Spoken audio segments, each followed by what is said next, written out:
Assalamualaikum warahmatullahi wabarakatuh.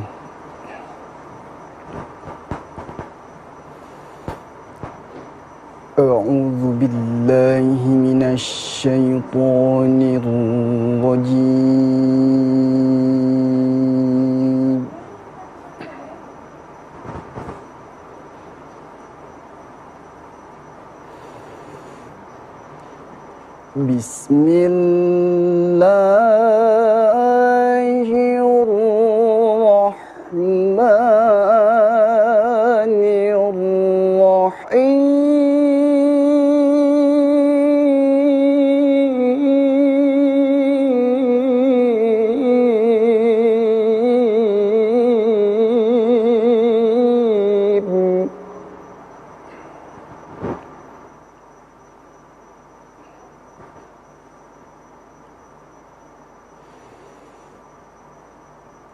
Subhanalladzi asra bi'abdihi laylan minan masjidil haram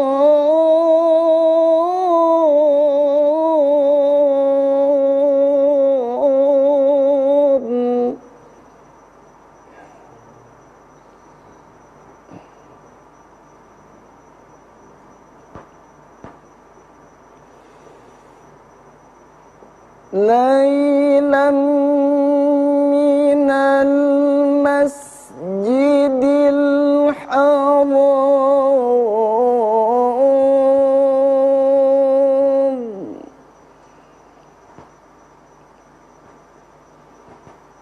laylan minal masjidil haram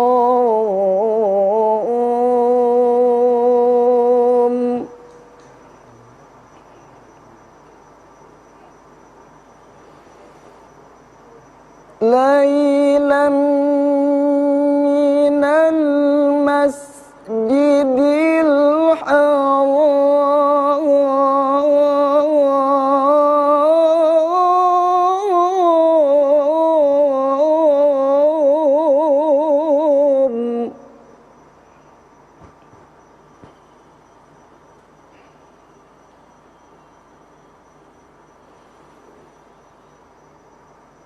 laylan minal masjidil haram ilal masjidil aqsa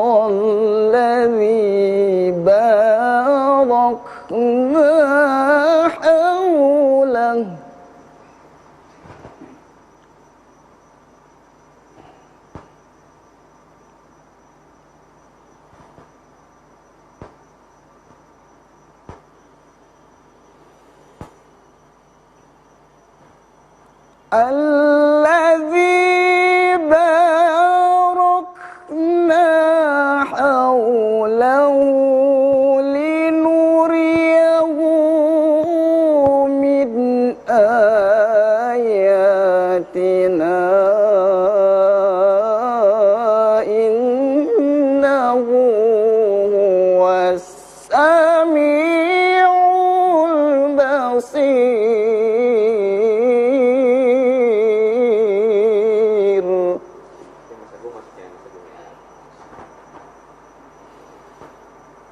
إنه هو السميع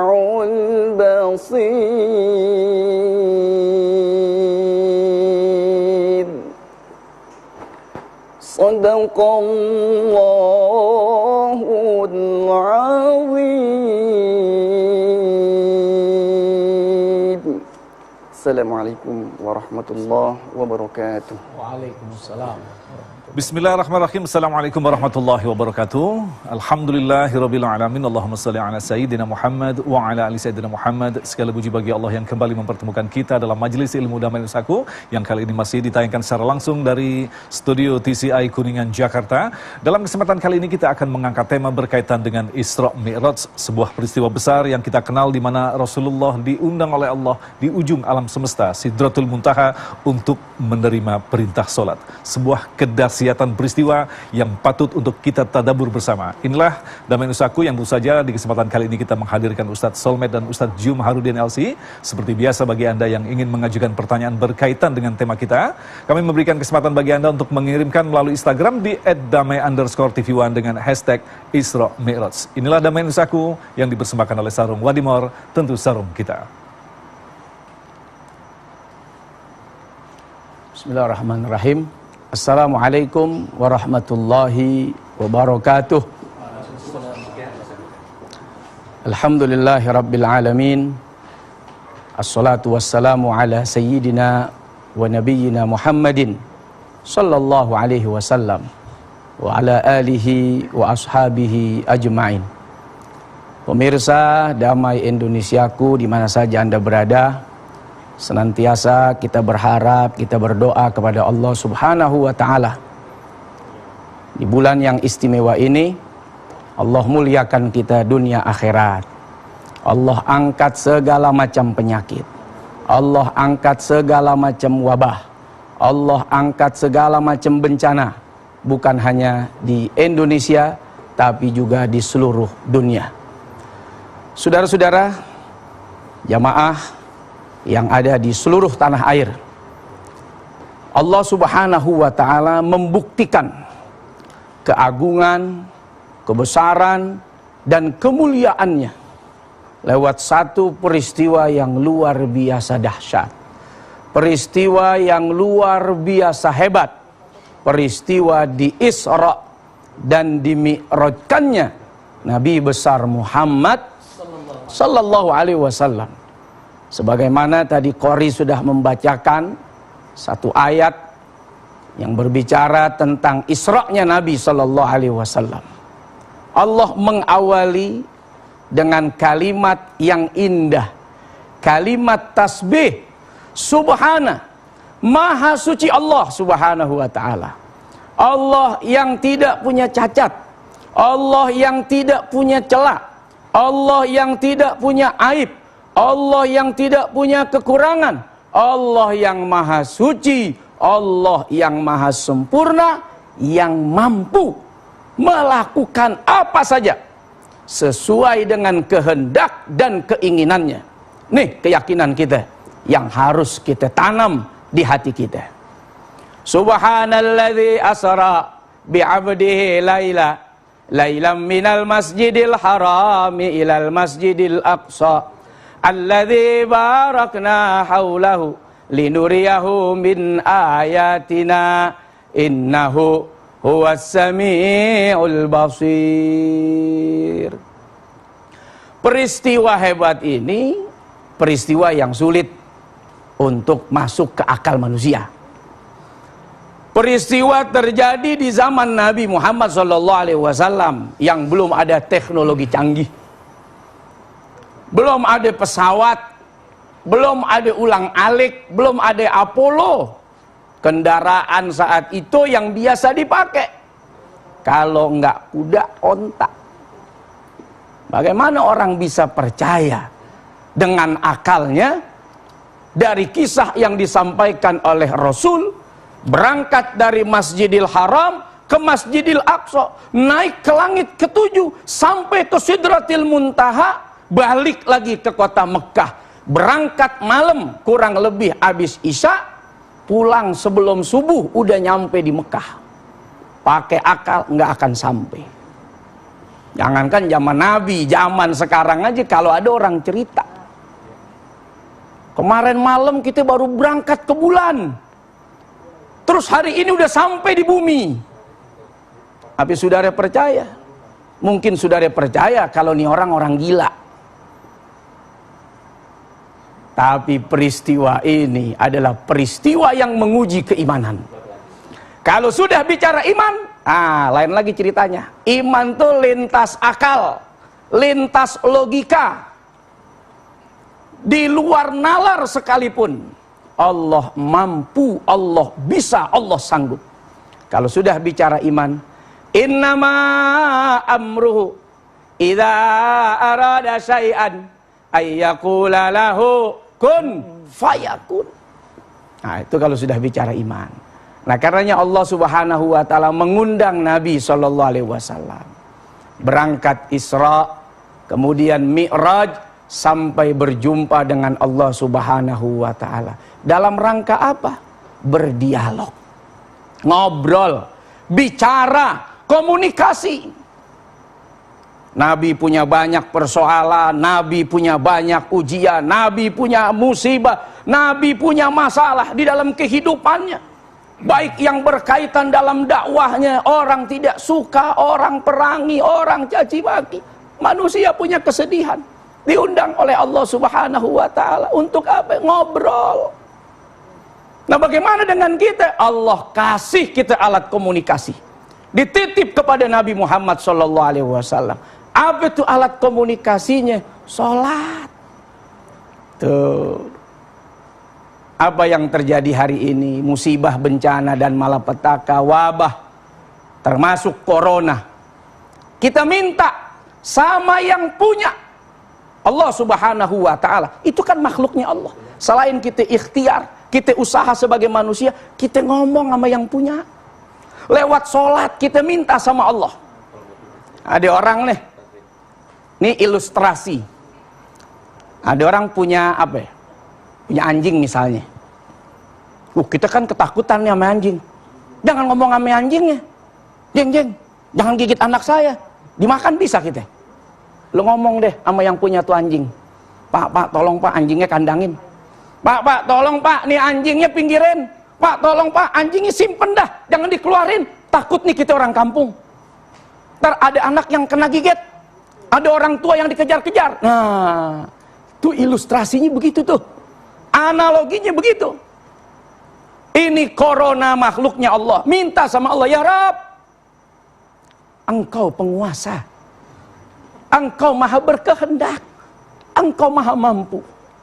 Hilangkan semua wabah ya Allah. Sholat kita semua. Mohon kepada Allah. Wasta'inu bis-sabri was-sholah. Begitu. Mohonlah kita pertolongan kepada Allah dengan sabar dan dengan ibadah sholat. Pemirsa yang dirahmati Allah, sebuah peristiwa yang sangat dahsyat yang tentu saja tidak bisa kita terjemahkan dengan akal kita kecuali dengan keimanan kita. Anda bisa membayangkan jarak antara Mekah ke Palestina adalah sekitar 1.500 km dan kalau ditempuh dalam jalan darat, seandainya kita menggunakan onta ataupun kuda, memerlukan waktu 40 hari. Tetapi Rasulullah begitu cepatnya melampaui sebuah peristiwa ini. Inilah yang akan kita ungkap dalam segmentasi selanjutnya. Tetaplah bersama kami Damai Nusaku yang dipersembahkan oleh Sarung Wadimor, tentu sarung kita.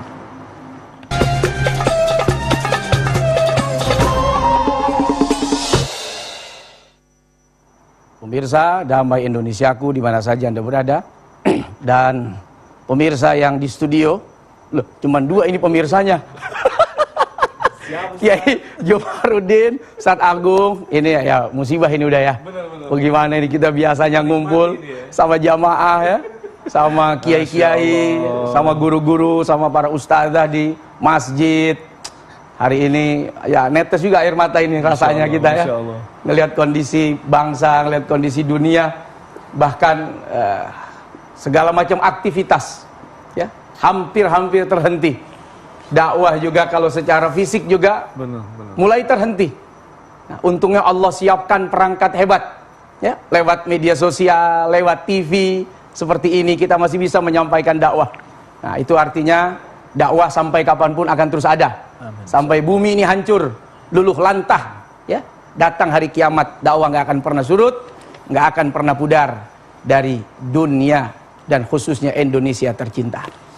Nah, sebagaimana perjalanan Isra dan Mi'rajnya Nabi besar Muhammad SAW, adalah perjalanan yang begitu istimewa. Sampai-sampai Allah menyebut linuriyahu min ayatina. Allah ingin tunjukkan kekuasaannya, keagungannya, kehebatannya kepada siapa? Kepada Rasulullah sallallahu alaihi wasallam dan tentunya kepada kita semua umat manusia. Apa yang ada di bumi ini, yang ada di dunia ini, kalau kita mau nalar, kalau kita mau kaji, hampir semua adalah bukti keagungan dan kebesaran Allah Subhanahu wa ta'ala. Dalam rangka apa? Supaya kita ingat akan Sang Pencipta. Makanya Allah Subhanahu wa ta'ala perintahkan sholat kepada Nabi sallallahu alaihi wasallam. Apa tujuannya? Supaya kalau dapat nikmat, ingat yang kasih nikmat. Ketika diberikan ujian, musibah, bencana, jangan lari, jangan takut. Ingat sama Allah Subhanahu wa ta'ala yang udah ngatur itu semuanya. Aqimis sholata li dzikri. Begitu kata Allah. Dirikan sholat, tegakkan sholat. Untuk apa? Li dzikri. Buat ingat kepadaku. Kalau udah ingat Allah, enak. Hati tenang, jiwa tentram. Udah ngobrol, udah komunikasi. Orang kalau lagi kena musibah, kena bencana, apa sih yang mau dikerjain? Yang pertama pasti pengen ngomong. Pengen ngomong sama tetangga. Ini bayaran belum lunas nih si Paul. Anak gua bagaimana nih? Bangsa 20.000 aja kalau ada. Ngomong doang, belum tentu dikasih pinjem. Udah seneng hati. Cerita berbagai persoalan kepada teman, kepada sahabat yang orang bilang curhat, curcol, hati udah gembira tuh. Lah, bagaimana kalau kita ceritanya ke Allah? Allah Subhanahu wa ta'ala yang gak pernah ingkar janji. Allah Subhanahu wa ta'ala yang gak pernah mengecewakan hambanya. Allah Subhanahu wa ta'ala yang paling tahu apa yang terbaik untuk hamba-hambanya. Dapat musibah, dapat masalah, ngomong ke Allah, cerita ke Allah. Hati jadi tenang. Ala bidzikrillahi tatmainnul qulub. Hati kita tenang. Sama orang dapat nikmat juga bawaannya pengen cerita. Gue baru dapat duit nih, Kiai Jumharudin. Kira-kira yang paling enak kita makan di mana nih? Ustaz Agung. Dah, kita cari kebuli yang paling nikmat. Ya, kita cari nasi kucing. Masya Allah. Ya nggak, kebuli nggak ada, nasi kucing deh. Gua ada duitnya, ada rezeki, ada nikmat aja paling enak cerita. Ame orang terdekat, ame sahabat, ame keluarga. Maka sholat itu bukan cuman buat orang susah. Bukan cuman buat orang yang lagi menderita, tapi buat orang yang lagi dapat nikmat. Ingat dong, tuh nikmat siapa yang kasih? Dititipin lewat direktur, dititipin lewat jamaah, dititipin lewat teman-teman kita, dititipin lewat pembeli yang datang ke warung kita. Tapi semua itu takdir yang menentukan orang datang kepada kita, orang pertahankan diri kita, Allah Subhanahu wa ta'ala. Maka ingat kepada Allah, kita berterima kasih atas segala nikmat yang telah Allah karuniakan. La in syakartum la azidannakum wa la in kafartum inna azabi lasyadid. Masya Allah. Nih, kita punya jari. Kalau kita mau lihat-lihat, ini kan sebetulnya cara Allah buat ngingetin dirinya. Tuh, ada 5 jari. Setiap jari ada 3 ruas. 3 kali 5 berapa itu? 15. 2 kali puteran 30. Tambahin dah 3 jadi 33. Apa yang dibaca? Subhanallah 33. Kita ingat tuh kesucian Allah. Alhamdulillah, kita bersyukur kepada Allah 33 kali kita baca.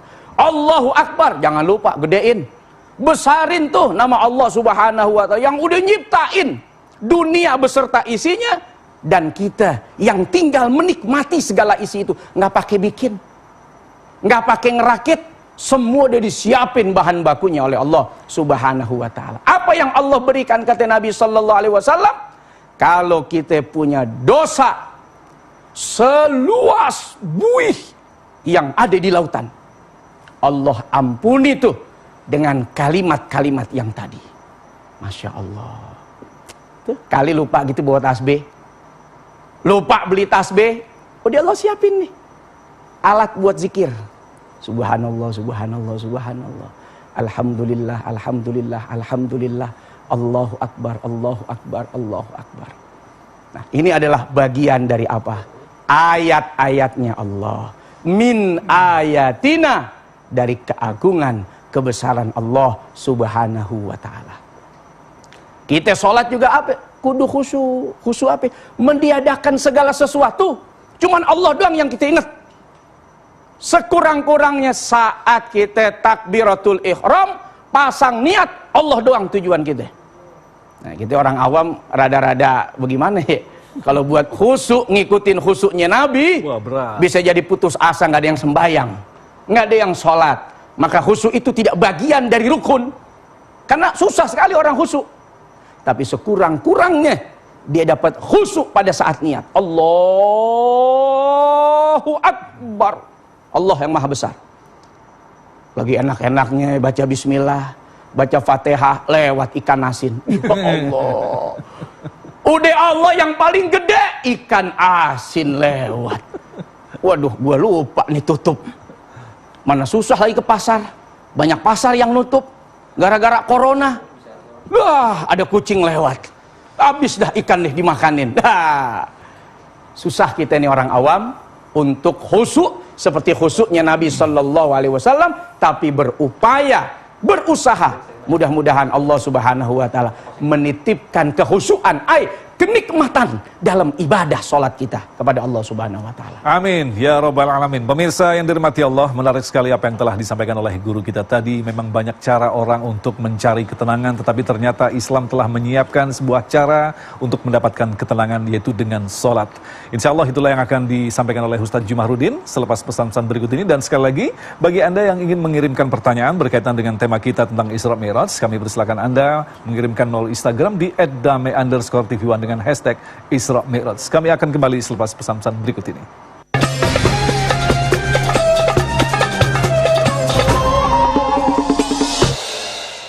Terima kasih pemirsa, Anda masih bersama kami Damai Nusaku yang mengangkat tema tentang Isra Mi'raj. Dan tadi telah kita dapatkan banyak begitu paparan dari guru kita Ustadz Solmed bahwa salah satu peristiwa besar yang disebut dengan Isra Mi'raj adalah peristiwa di mana Rasulullah menerima salah satunya adalah perintah sholat. Kita tahu bahwa kita diturunkan di muka bumi ini dengan waktu yang sementara dan sekaligus Allah mengguyurkan berbagai macam masalah. Dan orang yang mampu menyelesaikannya adalah orang yang telah mencapai level tenang dalam melaksanakan sholat. Bagaimanakah memahaminya? Silakan Ustadz Jumahrudin. Assalamualaikum warahmatullahi wabarakatuh. Alhamdulillahilladzi la yuhmadu ala makruhin illahu. Allahumma salli wa sallim wa barik ala nabiyyina Muhammadin sallallahu alaihi wasallam wa ala alihi wa ashabihi wa man sara ala nahjihi bi ihsanin ila yaumiddin, amma ba'd. Yang sama-sama kita muliakan Ustadz Solmed, semoga Allah senantiasa menjaga antum. Amin ya Allah. Ustadz Agung dan pemirsa TV One dimanapun Anda berada. Ada sebuah perjalanan yang tidak pernah dilakukan oleh siapapun kecuali oleh satu orang, menuju satu tempat yang tidak pernah disambangi oleh siapapun, dengan kendaraan yang tidak pernah digunakan oleh siapapun. Dan perjalanan itu adalah perjalanan yang sangat prestis, yaitu perjalanan Isra dan Mi'raj. Tahukah kita apa yang mendasari terjadinya peristiwa Isra Mi'raj ini? Dalam bahasa kekinian nih Mas Agung, Nabi mengalami lockdown. Oh, lockdown, ya. Di Mekah beliau diusir. Kemudian beliau pergi ke Taif, dilempar. Saat itu juga orang yang selama ini beliau andalkan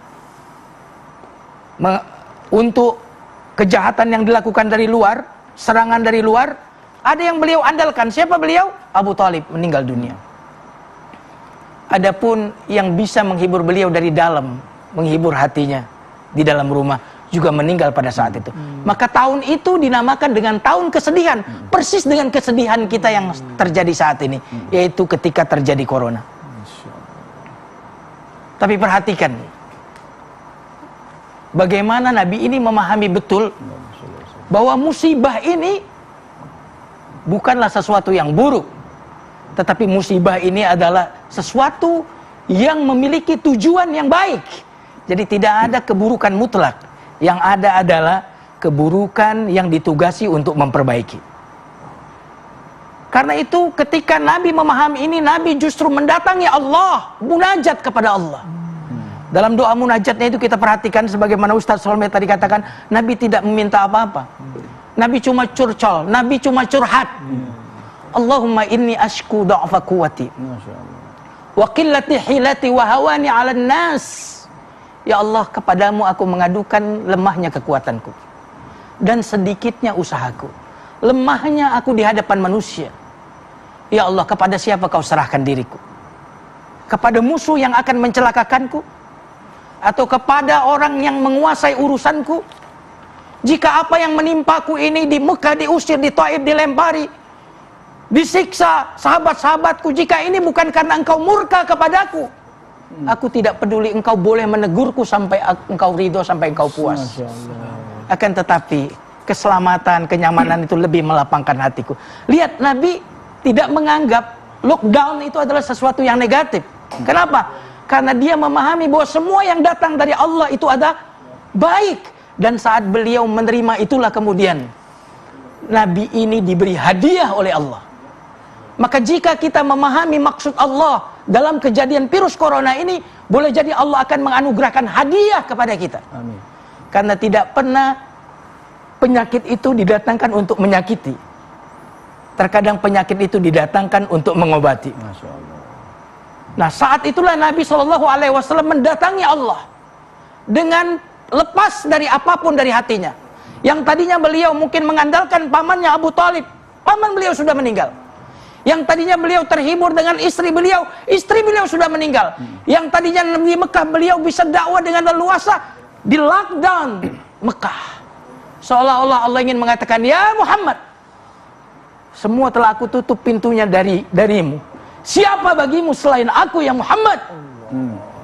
Seolah-olah virus ini ingin membersihkan hati setiap hamba dari mentuhankan teknologi, dari mentuhankan obat, dari mentuhankan ilmu pengetahuan.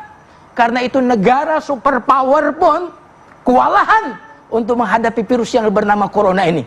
Agar semua menyadari bahwa siapapun Anda, negara yang hebat pun Anda, kita semua adalah hamba. Di hadapan corona kita memiliki tema yang sama, ketakberdayaan. Dan itu yang diinginkan oleh Allah Subhanahu wa taala. Allah Subhanahu wa taala berfirman di dalam Al-Qur'an, "Khuliqal insanu dha'ifa." Manusia itu diciptakan lemah. Dan kelemahan ini adalah untuk kebaikan kita. Listrik itu biasanya, Mas Agung, listrik itu biasanya ada kabel yang kalau ada panas sedikit konslet. Lemah.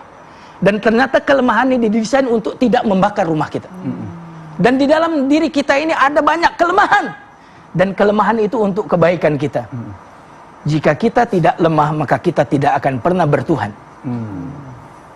Maka kelemahan itu adalah cara Allah untuk membuat kita tetap bertahan dan bertuhan.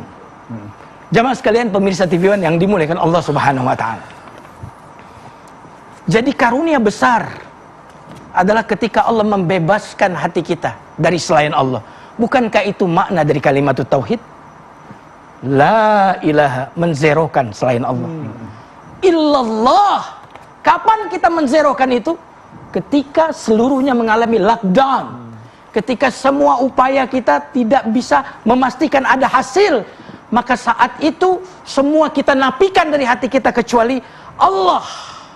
Jadi sesungguhnya musibah itu telah memurnikan hati kita dari kemusyrikan.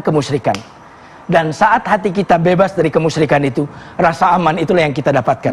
Allah Subhanahu wa taala berfirman di dalam surat Al-An'am, "Alladzina amanu wa lam yalbisu imanahum بظلم أولئك لهم الأمن وهم مهتدون.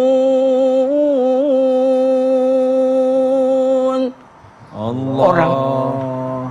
Iya, Allah luar biasa. Jamaahnya cuma kita doang berdua. Jamaahnya berdua doang. Biar seru, Ustaz. Biar seru. Biar seru begitu. Alladzina amanu, dan orang-orang yang beriman, walam yalbisu imanahum bidzulmin, dan imannya tidak bercampur dengan sedikit kemusyrikan.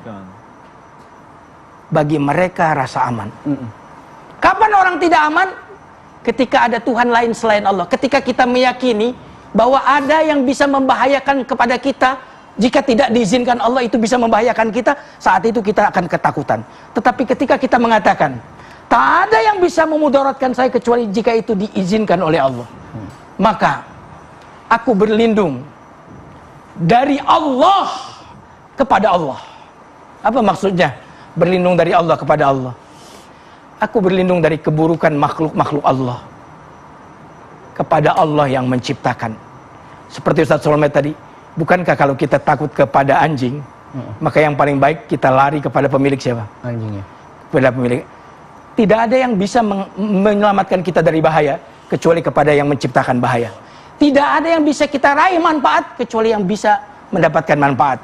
Maka tak ada tempat lari kecuali kepada Allah Subhanahu wa ta'ala. Masya Allah, pemirsa yang dirahmati Allah, terjawab sudah. Sesungguhnya ketenangan tidaklah kita ciptakan sendiri. Ketenangan justru diberikan oleh Allah. Dan dialah orang-orang yang mampu melaksanakan sholat dengan khusyuk. Insya Allah kita akan kembali selepas pesan-pesan berikut ini. Tetaplah bersama kami, Damai Indonesia. Pemirsa TV One dimanapun Anda berada, tetaplah berada di depan televisi Anda. Biarkan kami dan Ustadz Solmed serta Ustadz Agung yang menyapa Anda. Lagi viral tuh kata-kata. Lagi viral itu katanya. Tinggal bawaan aja spanduknya. Betul. Jamaah sekalian pemirsa TV One, azrakumullah. Ketika Allah menutup ayat Al-Isra itu, Allah menyebut dua Asmaul Husnanya. Innahu was-sami'ul basir.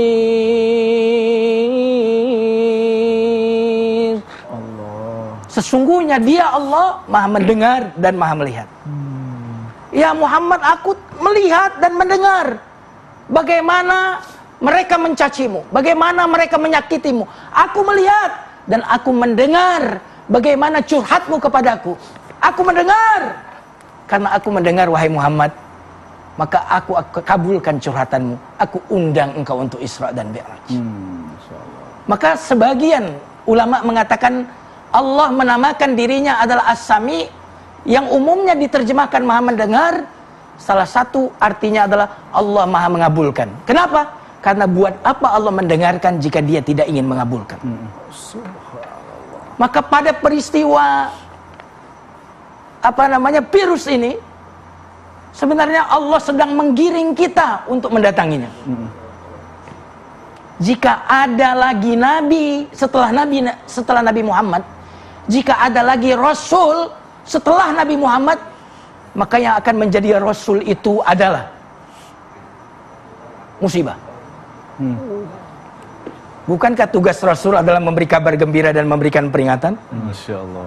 Sehingga siapapun di akhirat nanti yang berkata, belum datang kepadaku utusan, belum datang kepadaku pemberi peringatan, maka Allah akan menjawab, bukankah aku telah datangkan virus kepadamu sebagai pemberi peringatan? Yang menyatakan tak ada kekuatan kecuali kekuatan Allah. Jamaah sekalian yang dimuliakan Allah, dalam surat Al-Alaq Allah Subhanahu wa taala berfirman, kalla innal insana la yatgha aw ra'ahu istaghna. Allah. Tadi Allah sekarang enggak nih. Allah. Enggak bareng tapi. Lagi bareng ya. Enggak kompak lagi. Enggak kompak lagi nih. Sesungguhnya manusia akan sewenang-wenang, melampaui batas, zalim, menindas, merasa tidak butuh Tuhan. Kapan? Ketika dia merasa dirinya serba berkecukupan. Maka Allah mendatangkan virus ini Sehingga kita tidak merasa bahwa ilmu kedokteran sudah cukup, tentara sudah cukup, ekonomi sudah cukup. Semuanya dimentahkan oleh virus. Yang tadinya sebelum virus kita berbicara tentang pesawat, tentang teknologi, sekarang dibuat kita berbicara bagaimana cara mencuci tangan, luar biasa. Mengajarkan bagaimana cara mencuci tangan agar Anda tidak sombong. Maka peristiwa Isra Mi'raj tadi sebagaimana Ustaz Solmed mengatakan, peristiwa yang sangat luar biasa. Saya tidak mengatakan irasional, tetapi suprarasional. Kenapa ada peristiwa suprarasional yang mendahului kemajuan teknologi, seolah Allah ingin mengatakan ilmuku lebih canggih daripada ilmumu. Teknologimu tidak lebih canggih daripada teknologiku. Maka Allah undang Nabi dengan melakukan perjalanan yang teknologi modern ini belum bisa sampai kepadanya. Itulah rahasianya mengapa. Karena Nabi ini mengalami perjalanan yang prestis. Allah tetap ingin mengingatkan Nabi. Karena kadang kalau kita pergi ke luar negeri ini Mas Agung, seringkali kita liatin pisah kita. Nih gue udah pernah ke sini, pernah sini. Benar. Semakin banyak seorang sampelnya. prestis. Nabi ini perjalanan yang prestis. Maka Allah mengingatkan beliau terhadap perjalanan prestis ini. Makanya Allah tidak menyebut namanya dalam peristiwa ini. Subhanalladzi asra bi'abdi. Maha suci Allah yang telah memperjalankan hambanya. Muhammad, perjalanan ini luar biasa, prestis. Tapi ingat, engkau itu hanya hamba. Maka virus corona ini yang menjadi tema seluruh bangsa ingin mengingatkan kita, jangan pongah dan congkak dengan hartamu, dengan jabatanmu, dengan teknologimu. Engkau tidak lebih dari seorang hamba. Jamaah sekalian yang dimuliakan Allah, apa yang Nabi dapat dari peristiwa Isra Mi'raj ini? Salat. Berapa waktu salat diwajibkan? 50 waktu awalnya, sehingga kemudian dikurangi menjadi 5. Mengapa harus ada proses seperti itu? Pertama, agar Anda tahu bahwa penting sekali salat sampai Allah mengundang langsung Nabi Muhammad. Yang kedua, agar Anda tahu tujuan hidup Anda. Makanya salat itu diwajibkan 50 awalnya, dikurangi menjadi 5. Agar Anda membayangkan jika benar 50, maka tidak ada yang Anda bisa lakukan kecuali salat di hari-hari itu. Kenapa metode ini digunakan oleh Allah tidak langsung 5? Agar Anda tahu bahwa tujuan Anda adalah salat. Adapun kegiatan yang lain adalah kegiatan yang Anda selipkan di dalam salat. Kehidupan kita berputar pada salat, bukan salat yang berputar pada kegiatan kita. Karena itulah yang pertama kali dihisab hari kiamat adalah apa? Salat. Yang pertama kali dihisab adalah salat. Tetapi justru salat yang terakhir kali menjadi kegiatan kita. Allahu Akbar. Anda akhirkan Allah, maka Anda akhirkan urusan Anda. Betapa luar biasanya salat itu.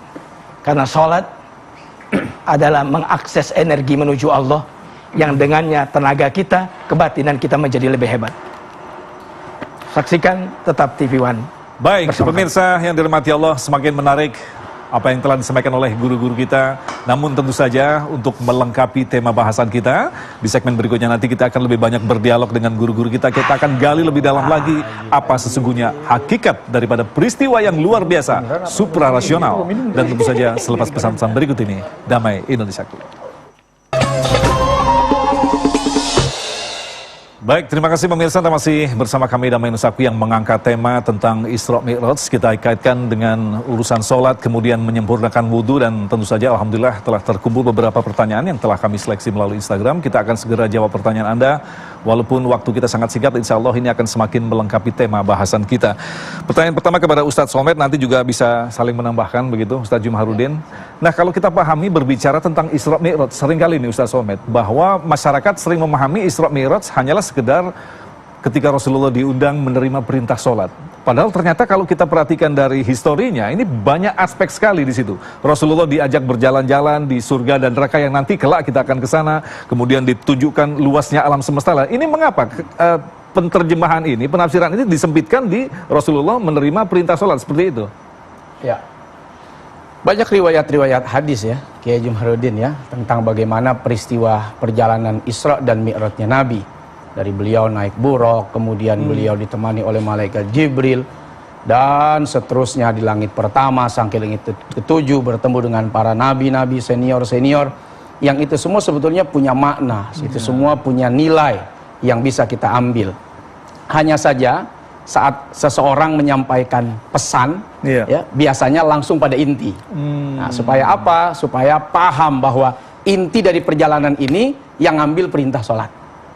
Nah, inti dari perjalanan ini bagaimana dialog yang istimewa antara Allah Subhanahu wa Ta'ala dengan Rasulullah Sallallahu Alaihi Wasallam. Nah, maka lewat sholat itu orang menjadi mulia, sebagaimana mulianya Nabi Muhammad Sallallahu Alaihi Wasallam yang tadi Kiai Jumharuddin sudah menyampaikan. Tidak ada makhluk satupun yang bisa melakukan perjalanan itu, naik kendaraan itu ke tempat itu, kecuali Nabi kita Muhammad Sallallahu Alaihi Wasallam.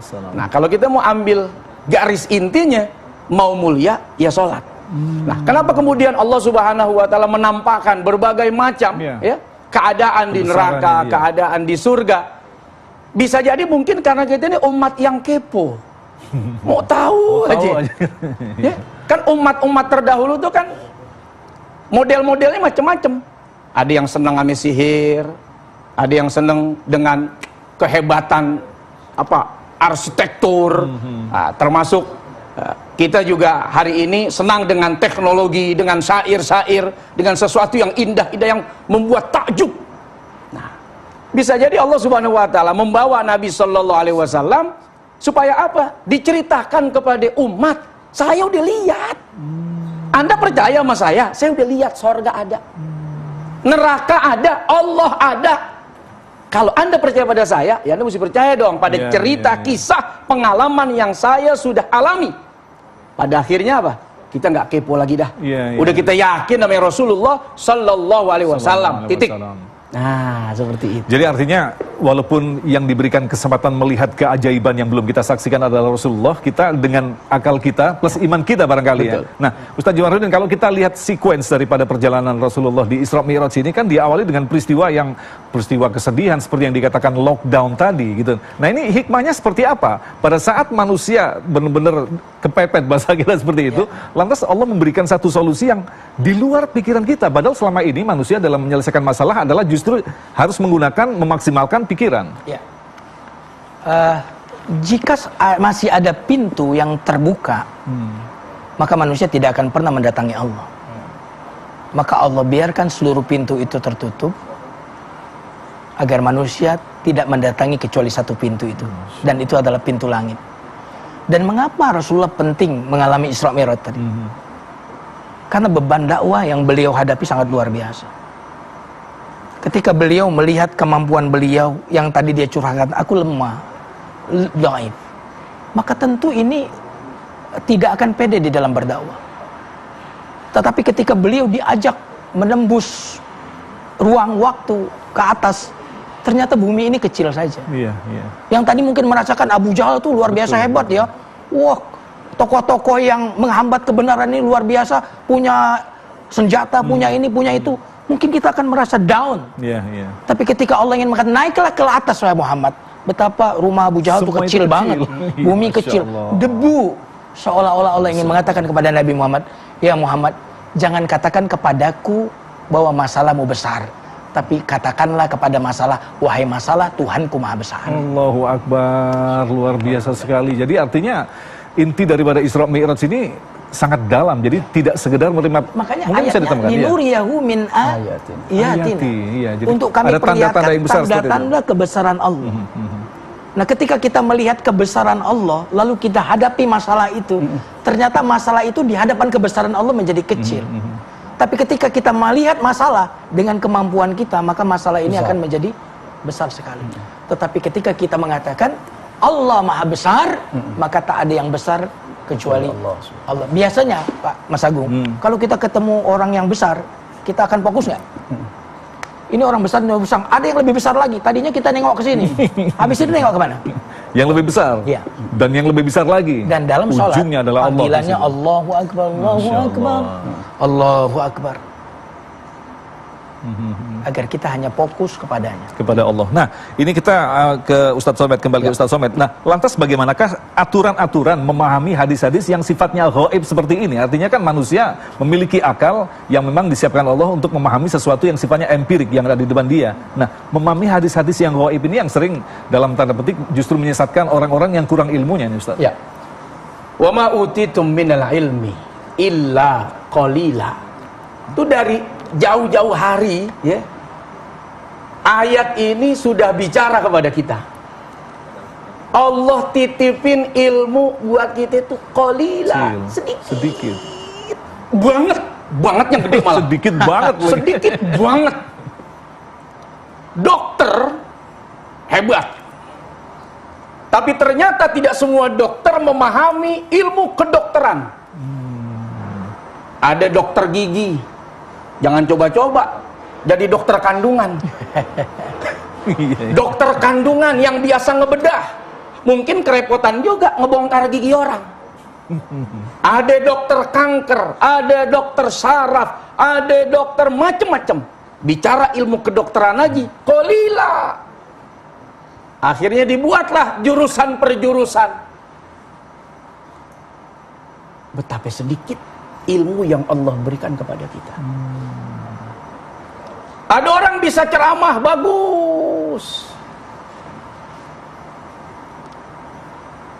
tapi belum tentu saat membacakan ayat Al-Quran seindah Qori. Masya Allah. Kalau boleh saya bayar tuh suaranya Qori. Cakep. Allah ingin bilang, lo jangan sombong dengan kepandaian lo. Ada lagi yang lebih hebat. Jangan sombong dengan kemampuanmu. Ada lagi yang lebih mampu dari kamu. Orang bisa bikin pesawat, suruh bikin gemblong. Agak bisa dia bikin gemblong. Lah tukang gemblong jangan sombong, suruh bikin pesawat, jadi belum udah hancur. Iya, gemblong terbang nanti. Nah, memahami hadis-hadis ini ya tentunya pakai iman. Silakan Ustaz. Kalau nggak pakai iman berat. Nah, kan seperti itu Kiai. Fadol. Justru peristiwa Abu Bakar disebut dengan As-Siddiq. Justru dalam peristiwa ini. Karena tadi tidak masuk di akalnya orang-orang kafir Quraisy. Pergi ke Masjidil Aqsa dalam semalam, pergi ke langit ketujuh dalam semalam. Maka dipanggil Abu Bakar. Abu Bakar cuma satu tanya, yang bercerita siapa? Itu loh sahabatmu Muhammad. Dengarkan apa kata Abu Bakar. Oh, jika dia yang bicara, pasti benar.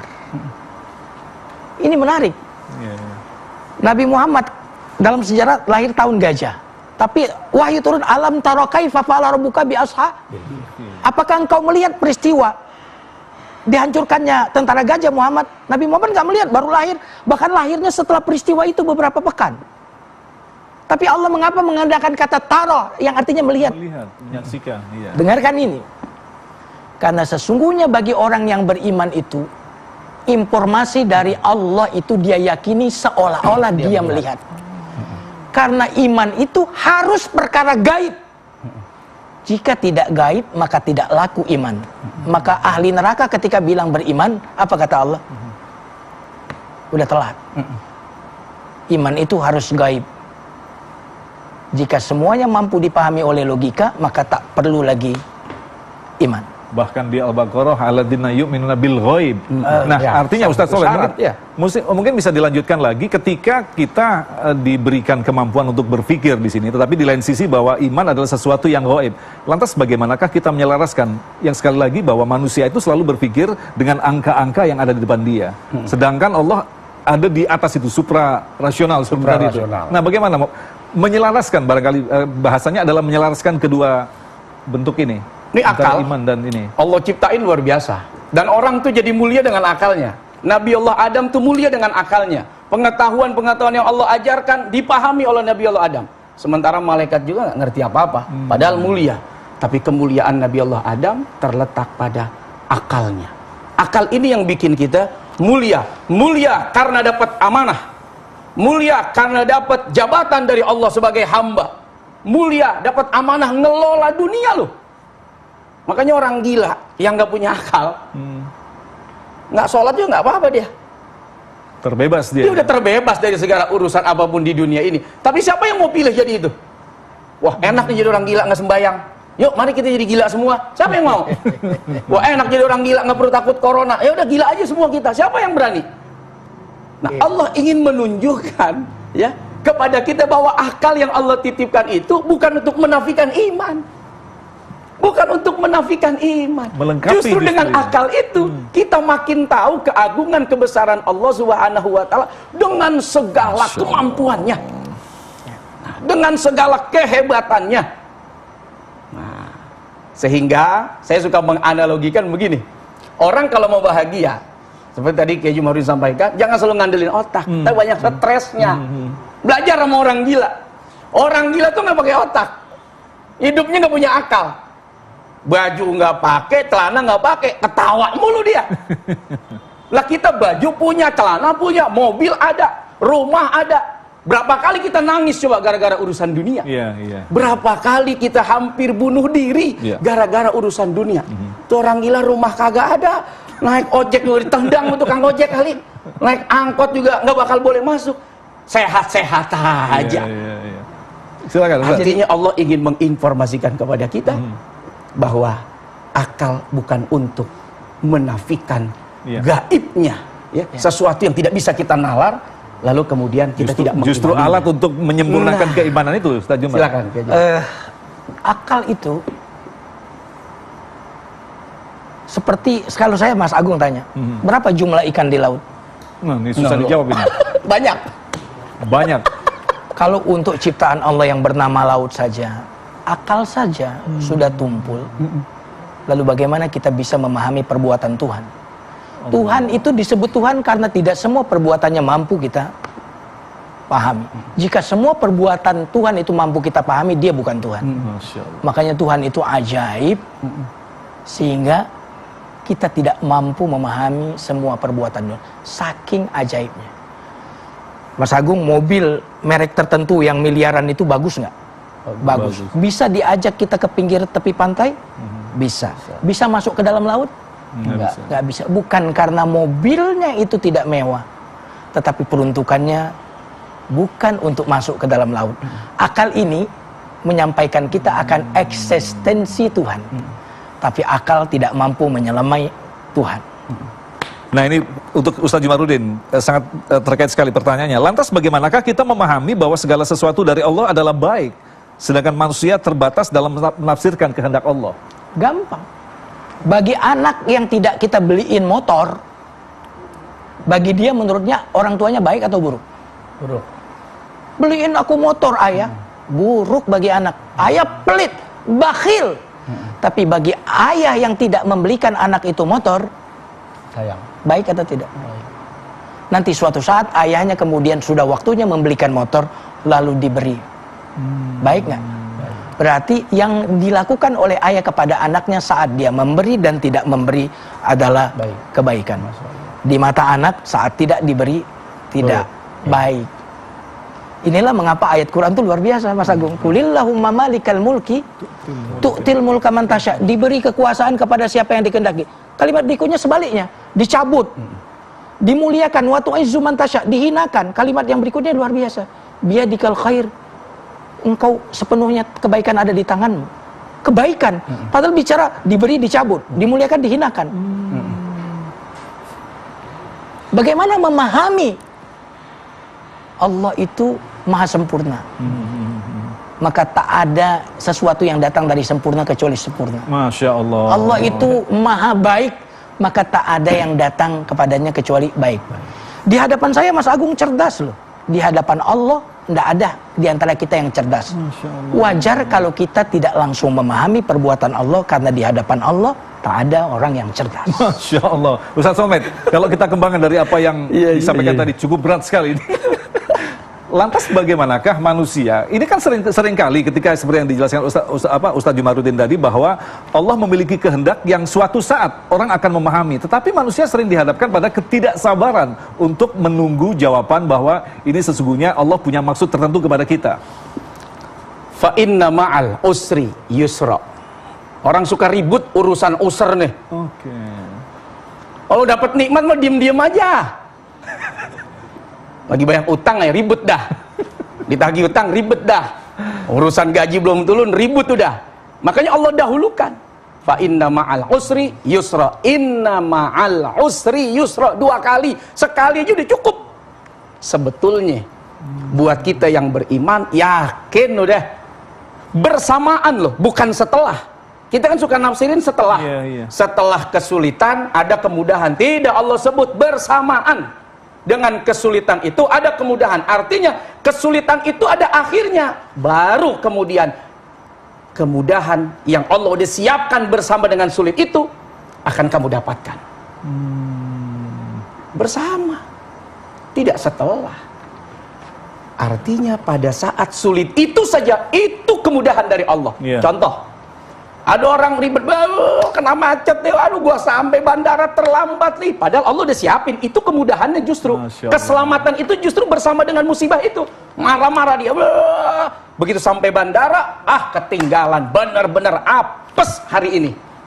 Padahal kesulitan yang dia alami, Allah sedang menyertakan kemudahan dan kebaikan. Tiba-tiba 5 menit, 10 menit kemudian dengar kabar, pesawat hilang kontak, jatuh di perairan. Bukan setelah dari musibah itu ada kemudahan, bersamaan sulitnya kamu tuh Allah sedang memudahkan kamu, menyelamatkan kamu. Dan itu 2 kali Allah bilang. Jadi bahasanya kita ini totally beriman dalam arti sangat total begitu, menyerahkan semuanya kepada Allah. Dan itu yang kita ucapkan doa pagi sore, raditu billahi rabba. Aku ridho kepadamu. Maka Sayyidina Ali mengatakan, jika aku mengharapkan A tapi yang terjadi B, aku lebih suka, lebih bahagia ketika aku diberi B, padahal aku tadinya pengen A. Kenapa? Karena jika aku mendapatkan A, itu keinginanku untukku. Tapi jika kejadiannya B, keinginan Tuhanku untukku. Keinginan Tuhanku untukku jauh lebih baik bagiku daripada keinginanku untukku. Subhanallah. Luar biasa. Terima kasih Ustaz Jumat dan Ustaz Selamat yang telah memberikan gambaran paparan yang sangat luar biasa sekali. Memang benar peristiwa Isra Mi'raj di setiap tahunnya kita peringati, tetapi kita tidak sekedar memperingati. Mudah-mudahan apa yang telah kita tadabbur bersama ini akan semakin menguatkan keimanan kita bahwa peristiwa lockdown pernah dialami oleh Rasulullah dan saat ini kita mengalaminya. Tetapi yang jelas segala sesuatu pasti baik karena memang Allah memberikan kepada kita segala sesuatunya adalah berupa kebaikan. Tetaplah bersama kami, Damai Indonesia.